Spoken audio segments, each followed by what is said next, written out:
So it's more likely that he had a type B fracture, still having some joint instability, so they likely had to put a plate, some screws in there just to shore it up.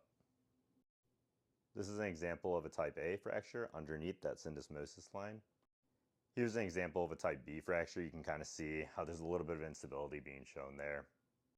And this is an example of a type C fracture. You can see how the fracture is pretty elevated, and you can see how the entire joint looks a little bit more unstable as well too. With this new development, it does sound like he should be able to return back to practice within 6 to 8 weeks, but I don't think that he's going to be a viable running back this season with the rehab. He might be able to return back for the Chiefs at least in a playoff capacity, but in terms of fantasy purposes, I do think Isiah Pacheco is done for the season, and I do think that he's a drop candidate if you need to open up space on your roster. Yeah, I know, not great news.